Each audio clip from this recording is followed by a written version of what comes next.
Hi, I'm Christy. Today I want to talk to you about accommodating the wishes of everyone.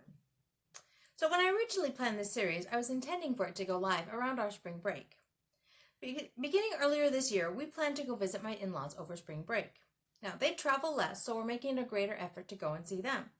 And Sean is considering a couple different schools that aren't too far from them, so it's a great way to kill two birds with one stone.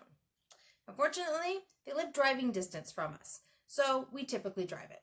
Now, it's not super close, but we've trained the boys well over the years, and we all travel well, so it's doable. And I've discovered, I think AJ even likes traveling by car best of all. Double win. And then COVID-19 hit. As things began ramping up, we began to reconsider making the trip. You see, my in-laws are getting older, and so they're at higher risk. Add to that the fact that my sister-in-law and her husband, who live nearby, are also at higher risk for various reasons. Suddenly, making the trip out there didn't seem quite so prudent, so we pushed it off till summer. And then the quarantine hit. And I think you know the rest of the story. So here we are, into the summer, and we're still not sure when we're going to be able to visit. We're starting to try to make plans to travel again and figure out how we can make this happen.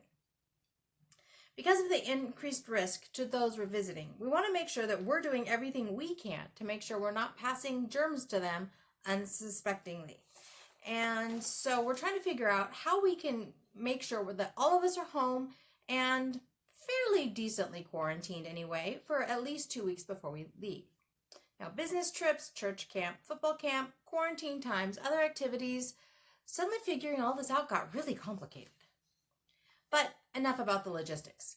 I realized I needed to write this series when I discovered yet another area where special needs has complicated our life. When we planned college visits with Sean last year, we thought things would be simpler if AJ stayed with my in-laws while we visited 2 different colleges with Sean over spring break. It worked out well. They were happy to have AJ with them, and he enjoyed the extra time with them. Okay, so it didn't hurt that they took him to a dealership that look at high-end cars, and it's one that we don't have here. Yeah, he enjoyed that, and he still talks about it today. And he's almost expecting a return to that dealership the next time we go out. Now, I've told him that they don't have to take him there. But, well, yeah, you probably know how well that's going over. The colleges were close enough that we were only gone for part of each day and still completed the college tour that the admissions departments provided. We learned a lot about the colleges and were able to focus on learning all that we needed to so that we can help Sean choose his best option.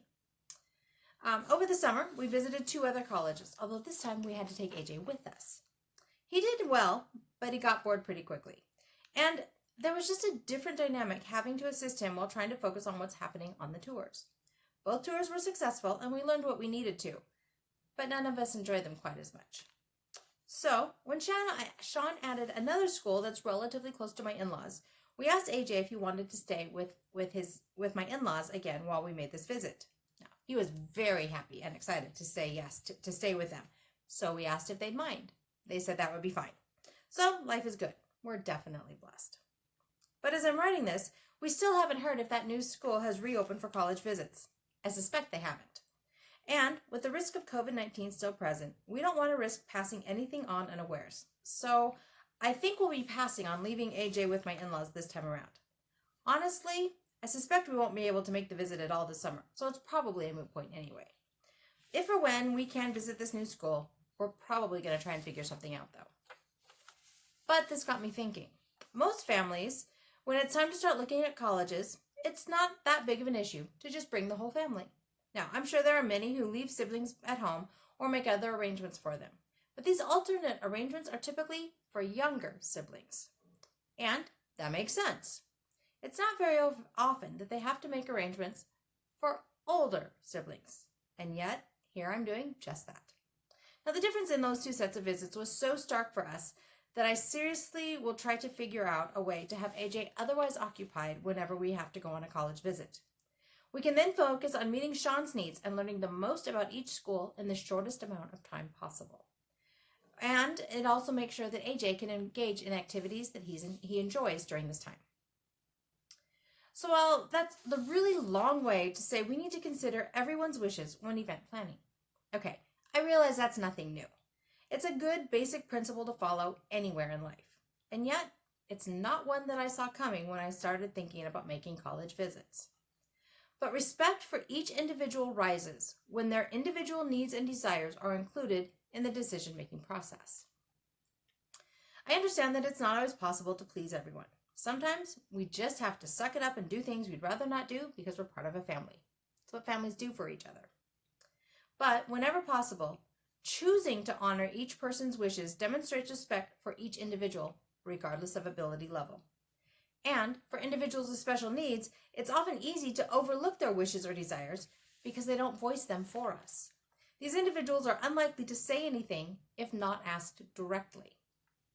We show them honor and respect when we ask for input and do what we can to comply whenever possible. Now, it's something that's easy to not notice that we're even doing. When a person doesn't function near their chronological age, it's easy to get used to making decisions for them because it's what we always do every day. But these people are still individuals with insights and wishes of their own. We need to honor those wishes whenever possible, just as often as we try to honor everyone else's wishes. Okay, I'll stop there, especially since you know exactly what I'm talking about, because you live it every day too. But I wanted to bring these things up because I think it's a good thing to be reminded every once in a while. Sometimes it's what we need to keep us on the right path. So my question for you this week is this: how do you include the wishes of your loved one in family decisions? I'd love to hear what you're doing. You can leave me a comment below, or you can leave me a comment over on the blog. That's at www.havenofhopeforme.com. This originally posted in June of 2020. As always, I'd appreciate it if you'd share this with anyone you think would find it helpful. I'd love to help as many families as I can. Sign-up lists are available over on the website. Signing up lets you know about all newly released content as soon as it's available. Reminding myself to honor the wishes of each family member in every way that I can, so that I can continue to say that life is good and there is never a dull moment.